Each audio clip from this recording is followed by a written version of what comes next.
They stole my road and ruined everything. I couldn't believe it. How could they just take what was mine? One day, I was driving down the street, thinking nothing of it. And the next, the HOA had barricaded my road. I was furious. But what was worse, they didn't even ask me. Just a letter, a few lines. And that was it. They thought they could do whatever they wanted. But I was about to show them. I had the perfect response. What happened next? Well, let's just say they never saw it coming.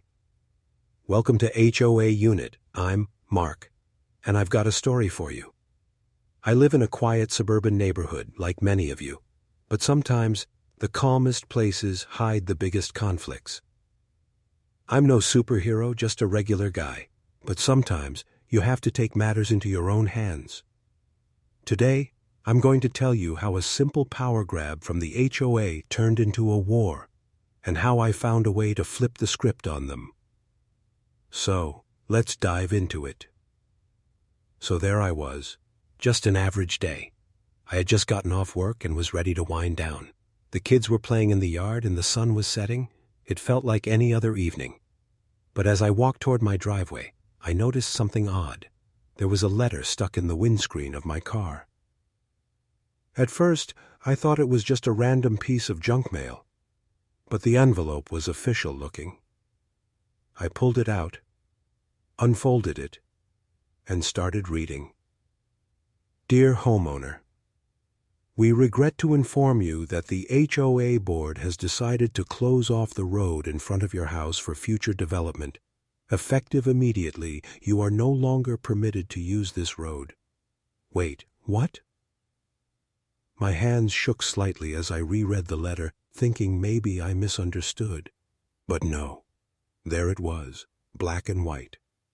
The road in front of my house, the one I used every single day, was suddenly off limits. I stood there in complete disbelief. My mind raced. They couldn't be serious, could they? The HOA? They had no right to take the road. I could barely believe what I was reading.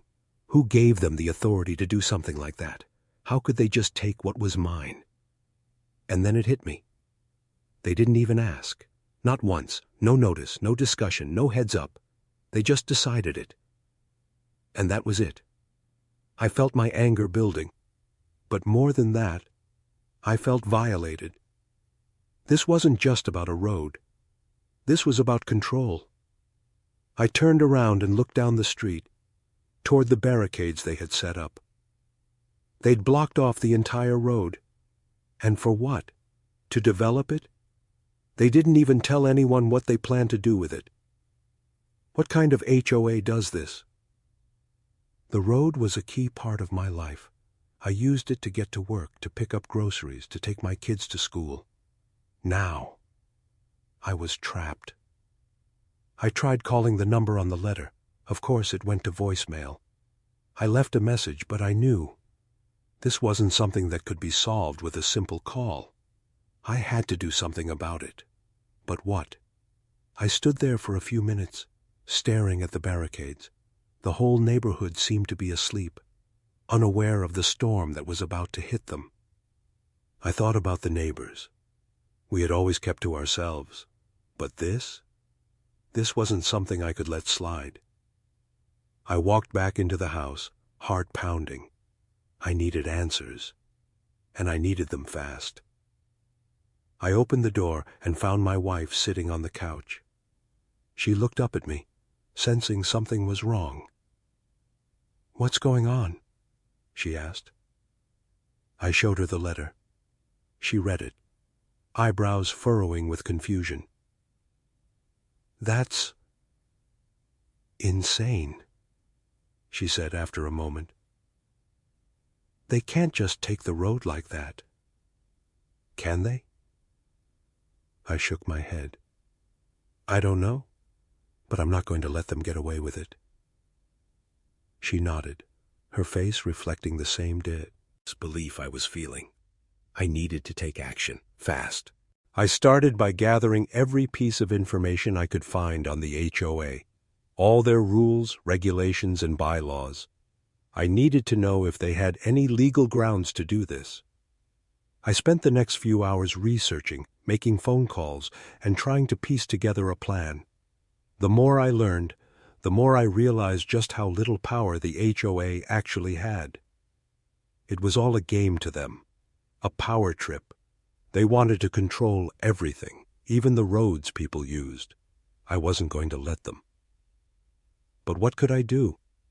I couldn't just march up to their office and demand they give me my road back. Could I?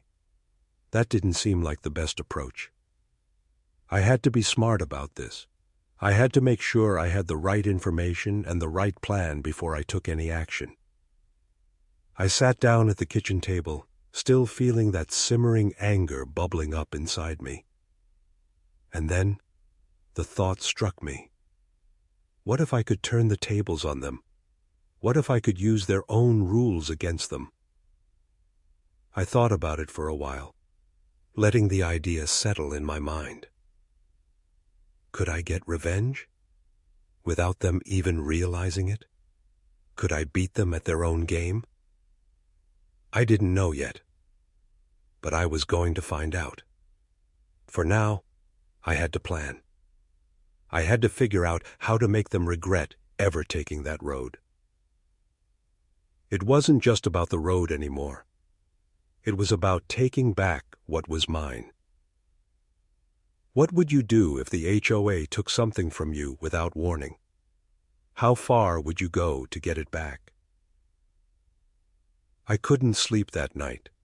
Every time I closed my eyes, all I saw was that stupid barricade blocking my road, like they had the right to just take it.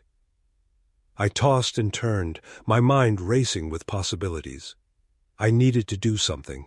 I needed to act fast. But what? How? The more I thought about it, the clearer it became. This wasn't just about the road anymore. This was about control, power, and standing up to the people who thought they could do whatever they wanted, and I wasn't going to let them win. By morning, I had a plan. It was bold, maybe even risky, but if it worked, it would give me the leverage I needed to take the HOA down a peg. I'd been living in this neighborhood for years. I knew how it worked. People were scared of the HOA, sure, but nobody ever challenged them. Everyone just followed the rules because, well, that's what you did.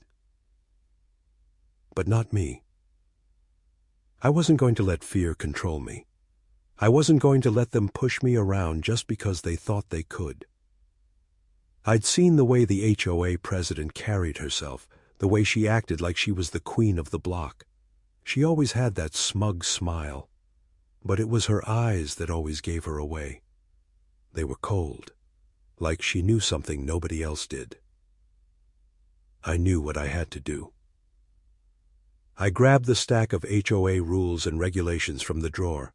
I'd spent the night reading through every line, searching for a loophole, and I found one. It was a small detail, buried deep in the fine print. Something about the HOA being required to give notice before blocking any roads or property. They'd failed to do that. I had them. But I didn't just want to win this fight. I wanted to make them regret ever thinking they could mess with me. I got to work. First, I sent an email to the HOA office outlining the violation. I wasn't just going to call them out on it. I was going to be professional, calculated. I didn't want to give them any excuse to dismiss me. Next, I printed out a formal letter and sent it through certified mail. That way, there was proof that I had contacted them. I knew they'd try to ignore me, but I wasn't going to let that happen. I followed up with a phone call the next day, and you know what happened? They ignored me, just like I expected. It was like I wasn't even there, but I wasn't giving up. I'd read about how the HOA often took the low road when it came to dealing with homeowners. They'd try to scare you, pressure you into backing down. But I wasn't backing down. Instead, I went on the offensive. I started speaking to neighbors, telling them what the HOA had done. I wanted them to know what was happening, to understand how wrong it was. At first, they all seemed hesitant. They were worried about rocking the boat, about making waves. But the more I spoke, the more I realized something important. They were all terrified of the HOA's power. Nobody wanted to challenge them. They just accepted the way things were, even though they knew it was wrong. But I wasn't going to let them get away with it. I kept talking to neighbors, getting them on my side. Slowly but surely, people started to open up. One neighbor, a single mom with 2 kids, told me how the HOA had fined her for the smallest things. Her lawn wasn't perfectly green. Her mailbox was a centimeter too high. They were always watching, always looking for a reason to penalize. Another neighbor, an elderly man who had lived here for decades, told me how the HOA had tried to force him to repaint his house. He didn't have the money for it, but they didn't care. They just sent him more and more threatening letters. I started to see the bigger picture. It wasn't just about the road. The HOA was a monster, controlling everything, and nobody had the guts to stop them. But that was about to change. I knew I had to act fast. The more people I spoke to, the more I realized something. This wasn't just my fight anymore. This was everyone's fight. I went to the local city council meeting. It was time to take this to the next level. I wasn't going to just let them keep taking things from me. I had the evidence now, the legal loophole, the neighbors backing me up. The moment I stood up and started speaking, I could see the HOA board members shift in their seats. They were nervous, but they didn't know what I had planned. I laid out everything, the letter, the rules they had violated, the neighbors who had suffered under their control. I painted a picture of what was really going on. I wasn't just talking about a road anymore. I was talking about a system of control, a system that needed to be stopped. And then I dropped the bomb. I told them I had contacted a lawyer. That got their attention. For the first time, I saw the cracks in their armor. They weren't as invincible as they thought they were. But I wasn't done. I went home that night with a sense of accomplishment, but I knew this was just the beginning. They weren't going to let me win easily. They would fight back, and they would use every dirty trick in the book. But I was ready. I had the law on my side now, and with the support of my neighbors, I had the power of the people behind me. They had no idea what was coming. It had been a few days since I confronted the HOA, and things were starting to get tense. The phone calls kept coming, but this time I wasn't getting the same dismissive responses. No, now they were trying to play it smart. They were calling me sir and acting all polite, like they hadn't just taken my road without warning. But I wasn't fooled. They were worried. They could feel the pressure building, and they knew this wasn't going to be an easy fight. That's when the first threat came. It was a letter. Another official-looking envelope, this time with a warning. Failure to comply with HOA regulations will result in further fines and possible legal action. I couldn't help but laugh when I read it. Legal action? Against me? They had no idea who they were dealing with. But then a thought struck me. They were trying to intimidate me, but I was already one step ahead. I'd been studying the HOA bylaws for days, finding every loophole, every mistake they had made. I knew exactly what they were doing wrong. They were bluffing, and I was holding all the cards. But that didn't mean they were going to back down. In fact, I was starting to realize how deep this went. This wasn't just about a road anymore. The more I dug into the HOA's history, the more I uncovered. I started talking to neighbors again, asking them if they had ever faced issues with the HOA. And the stories came pouring in. One neighbor told me how the HOA had tried to fine her for planting the wrong kind of tree in her yard. It wasn't even a big deal, just a tree that was slightly out of line with their bizarre standards. They tried to fine her hundreds of dollars. Another neighbor, an older man who had lived here for decades, shared how the HOA had threatened to take him to court over a fence that was too high. He had built it years ago, and suddenly they decided to target him. He was terrified to fight back because he was on a fixed income and couldn't afford a legal battle. It was clear now. The HOA wasn't just about taking a road. They were bullies, and they had been bullying this entire neighborhood for years. But that wasn't going to happen anymore. I wasn't going to sit back and let them push me around. I started doing things differently. I stopped following all their rules. At first it was small things, just enough to get their attention. I left my lawn a little longer than usual. I stopped trimming the hedges in the way they liked. The more I ignored them, the more they tried to control me. I got another letter. This time they said my mailbox was too high according to their new standards. They demanded I lower it within the next week or face another fine. It was ridiculous. My mailbox had been the same height for years, but now they were changing the rule. But I wasn't going to give in. Instead, I sent them a letter back, telling them that I would be following every single rule they set, but on my terms. I wasn't about to let them dictate my life. I knew they would keep coming after me, trying to break me down, but I also knew that every move they made was just going to make them look worse. I was playing a long game. The more I refused to bow down to their petty demands, the more they would show their true colors. And then, something happened that I didn't expect. I got a visit from one of the HOA board members. She was a middle-aged woman with short, dark hair and a tight smile. She introduced herself as Stephanie and said she wanted to talk about the situation. At first, I wasn't sure what to expect.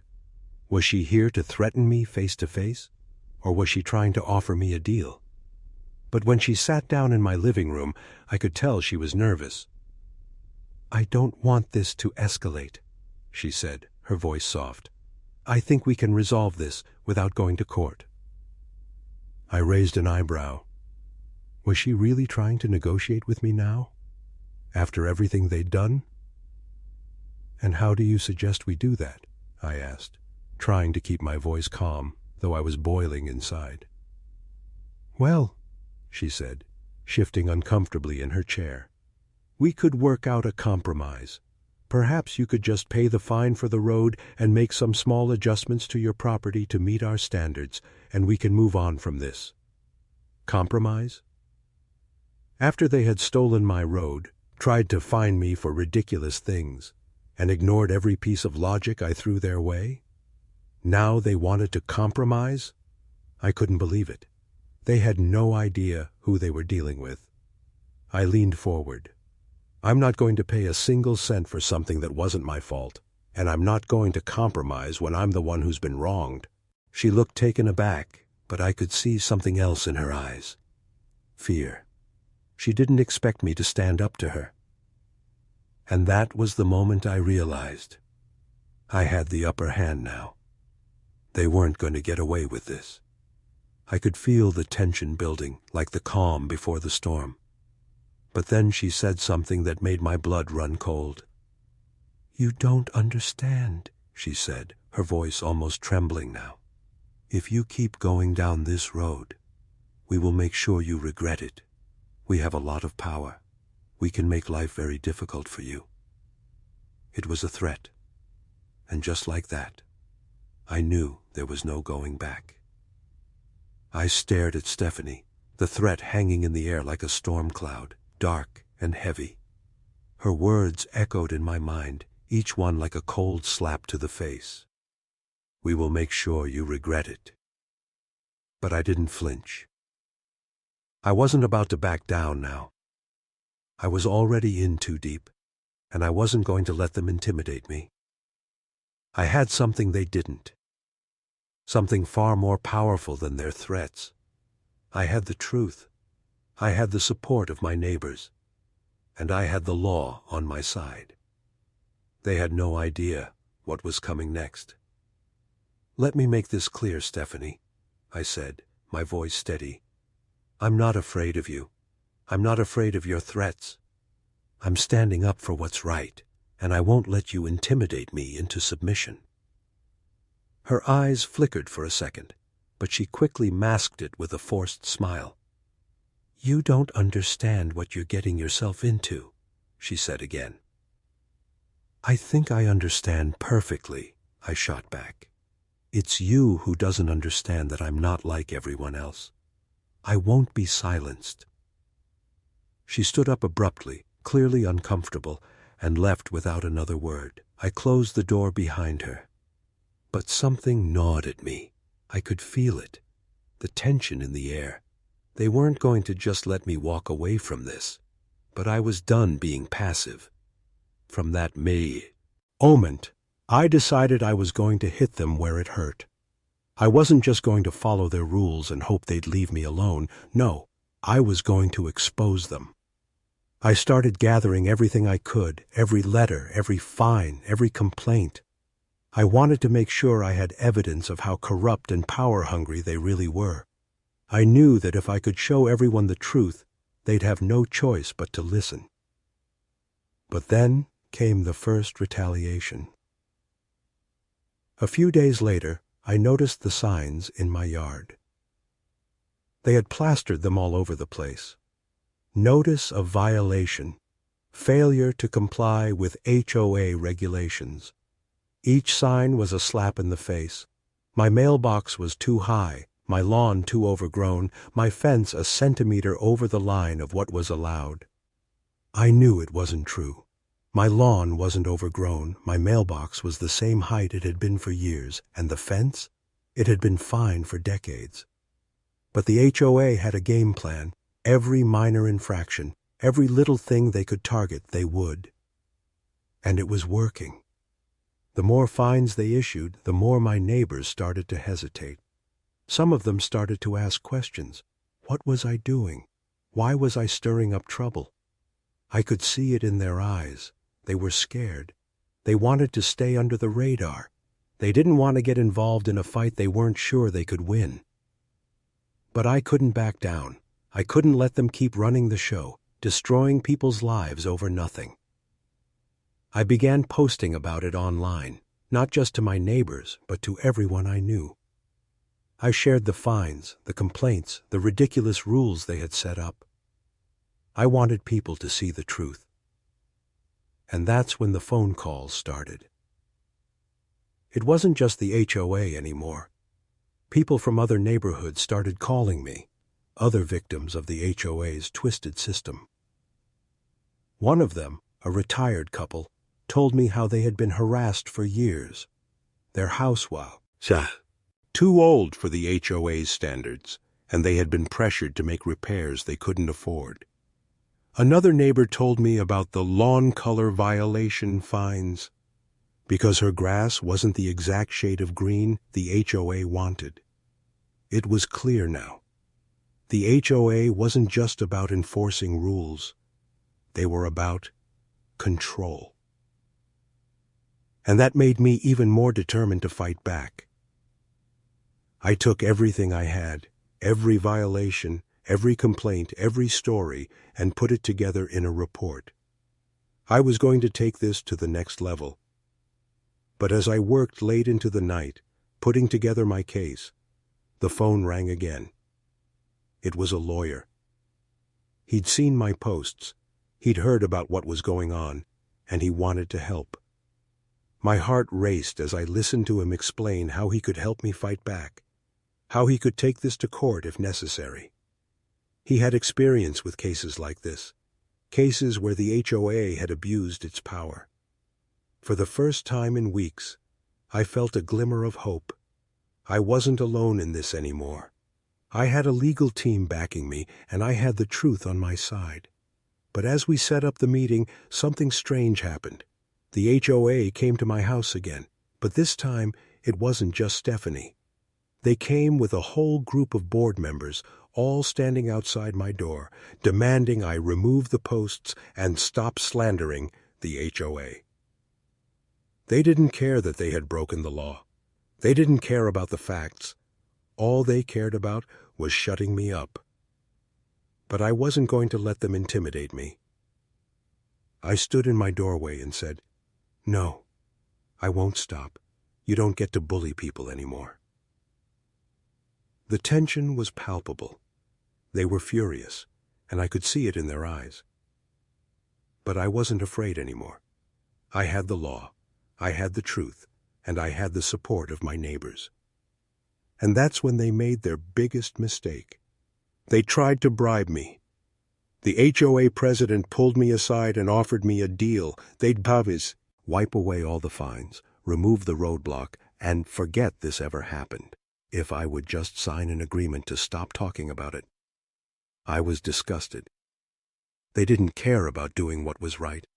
They just wanted to bury this under the rug. I refused. And that's when the real battle began. But it's funny. You don't always know how far you're willing to go until you're already in too deep. It was almost too surreal. One minute I'm standing at my doorstep listening to the HOA president offer me a deal. The next, I'm slamming the door in her face. The audacity. They thought they could buy me off. Forget it ever happened? Like nothing was wrong? That wasn't going to happen. I stared at the door for a moment, my hand still gripping the knob. I felt a rush of adrenaline, a sense of satisfaction that I hadn't just caved in. But there was a nagging feeling at the back of my mind. What now? They had tried to bribe me, and that was a new low. It meant they knew they were in trouble. It meant they were desperate. And desperation meant they'd make mistakes. I went back inside and sat down at the table, staring at the pile of papers in front of me. The report I'd been building, the evidence, everything. It was all coming together. But I needed something more. I needed something big. That's when I remembered something. The HOA's history. There was something odd about it, something off. I had been so focused on my own fight that I had ignored a bigger piece of the puzzle, the HOA's past. They had been in power for years, yes. But how? Who had been backing them? Who gave them the power to run the neighborhood like a dictatorship? I went back to the city council records, flipping through the pages. I dug deeper than I ever had before. And then I found it. A small mention buried in the archives of the city's old minutes from years ago. The HOA had been given special privileges under an agreement that hadn't been properly recorded. That was it. That was the key.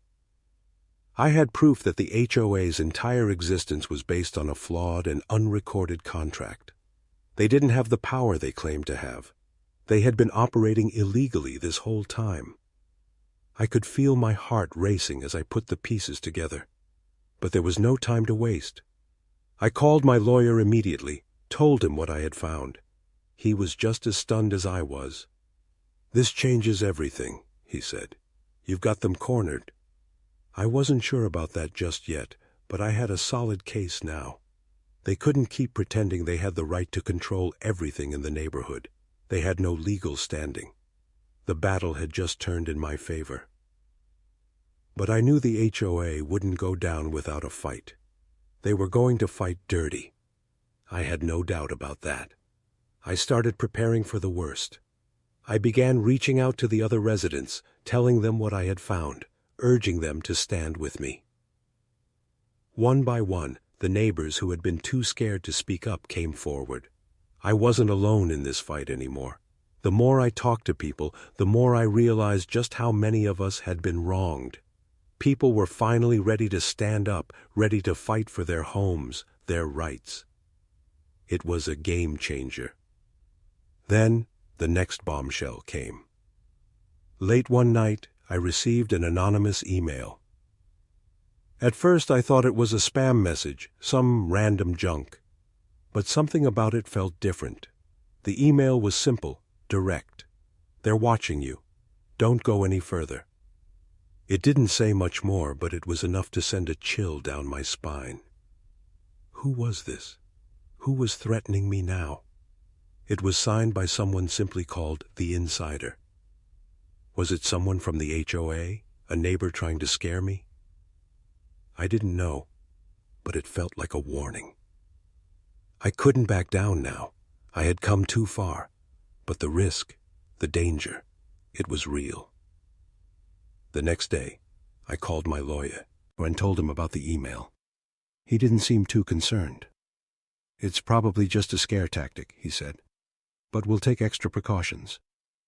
I wasn't so sure. Something about it felt off. As the days passed, I got more messages. These weren't just threats anymore. They were warnings. Someone was watching. And they weren't just trying to scare me. They were trying to stop me from finding out more. But what were they hiding? It was clear now.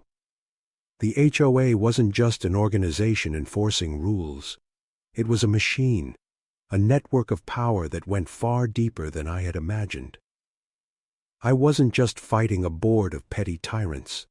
I was up against a system, a corrupted web of people who would do anything to keep their power. I realized then that my fight wasn't just about one road anymore. It was about exposing this whole corrupt system. It was about showing everyone how deep the rot went. I started preparing for the next phase, exposing everything I had uncovered. But the stakes were higher now. As I sat in my living room, preparing my next move, I couldn't shake the feeling that I was being watched. Was I ready for what was coming next? I knew I was in deep now, deeper than I ever imagined.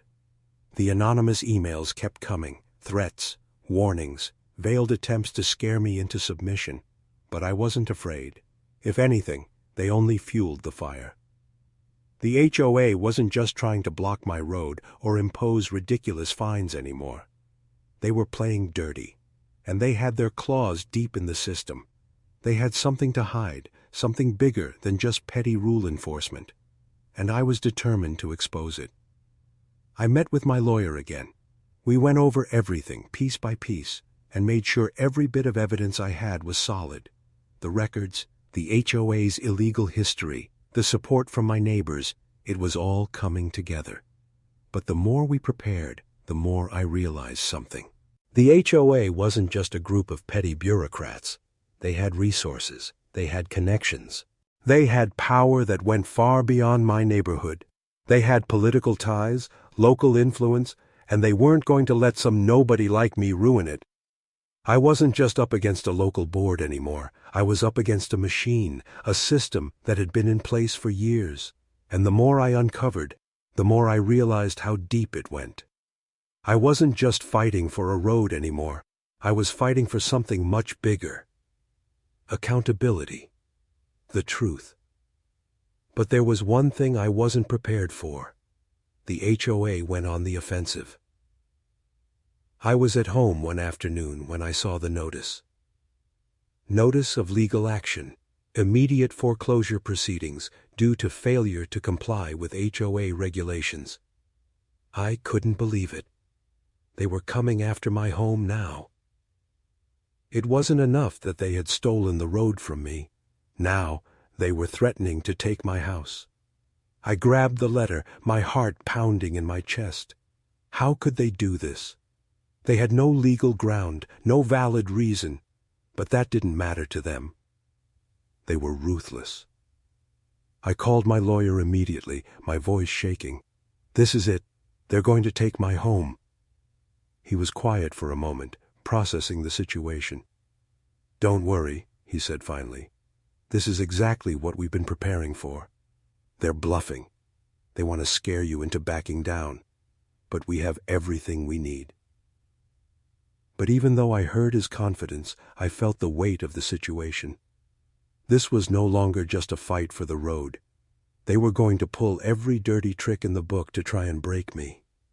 But I wasn't about to back down. I took the notice and posted it in the neighborhood group chat. "They're coming after me now, but this fight is for all of us. We can't let them win." One by one, my neighbors started replying. Some of them were scared, too scared to even talk about it. They didn't want to get involved. But a few of them, they were ready. One then, Abor, a former lawyer who had been living quietly in the background for years, messaged me. "I'm with you. I've seen enough of their corruption. It's time we take them down." It was exactly the support I needed. And the more I thought about it, the more I realized something.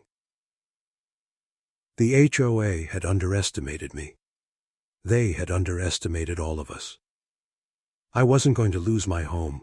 Not now. Not after everything I had gone through. The battle had escalated, and there was no turning back. I called my lawyer again. We need to go public. We need to expose them for what they really are. He agreed. But the pressure was mounting. The HOA had already launched their foreclosure claim, and I knew they weren't going to back off easily. They had a reputation to protect, and I was threatening to tear it down. The next day, I went to the local news station. I had everything ready, the documents, the emails, the fines. I had all the proof I needed. I sat down with a reporter and laid it all out. Everything they've done, it's all been illegal, I said. They've been abusing their power for years, and now they're coming after me. But they won't stop there. They'll come after everyone else if we don't stop them. The reporter's eyes widened as I spoke. This could be huge, he said. If we can prove this, it could change everything. And just like that, the story went public. The news station picked it up, and suddenly, people were paying attention. The story went viral. But the HOA wasn't backing down. They tried to discredit me, tried to spin the story to make it look like I was the one in the wrong. They sent out a press release claiming I was disturbing the peace and creating unnecessary conflict. They even had the audacity to claim that I was harassing them. But it didn't matter. The truth was out there now. People knew. And the more I spoke, the more others spoke out. Neighbors, Wadu, who had been silent for years, began to stand up. It wasn't just about me anymore. It was about them, too. It was about every person who had been bullied, threatened, or mistreated by this HOA. And the public pressure started to build. The HOA's reputation was starting to crumble. People were demanding answers. I couldn't believe how fast it was happening. The tables had turned so quickly, but the fight wasn't over. The HOA was going to come at me harder now. They would try everything to crush this. They had everything to lose, but I had the truth and I had the people.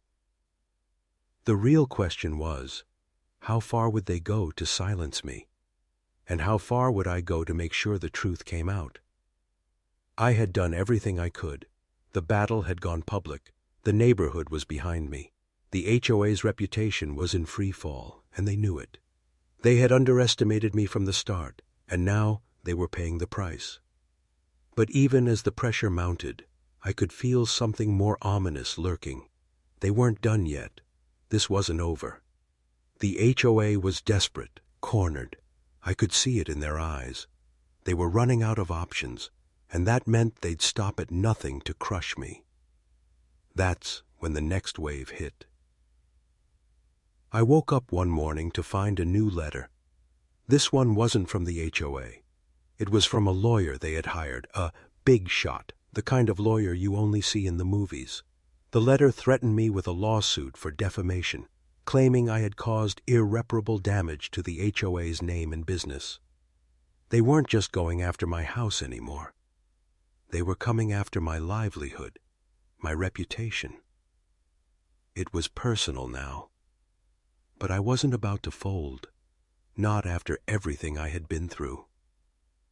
I took the letter and threw it on the table. This wasn't a game anymore.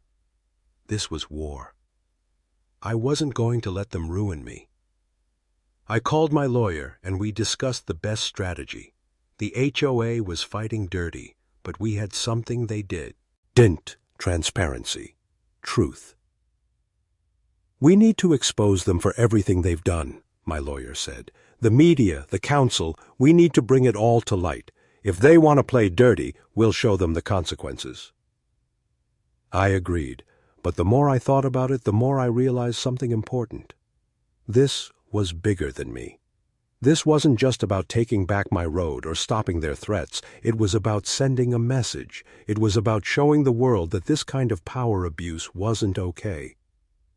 I was determined to make sure that this wasn't just another story of a neighborhood bully winning. The first step was going to be the council meeting, the public one, the one where they couldn't hide behind their fancy lawyers or their power trips. The tension in the air was palpable as I stood at the podium. The HOA board was sitting in front of me, smug, unbothered. They had no idea what was coming. I began my speech, calmly at first, but with a fire that I knew would break through. For years, this HOA has done whatever it wanted. It has fined people for ridiculous things. It has bullied homeowners into submission, and it has gotten away with it. But no more. The room was quiet. I could hear the whispers. I could see the discomfort on the faces of the board members. They knew they had no defense against the truth. I am here today to tell you that this is not just my fight. It's everyone's fight. And today, we end this. The council members were squirming now. They had no answers. Their excuses fell flat. One by one, they began to speak, but their words were empty, defensive, desperate. Then came the moment that shifted everything. I had one final piece of evidence, something I had uncovered just days before. A leaked email from the HOA president to one of the contractors who had been working on the road project.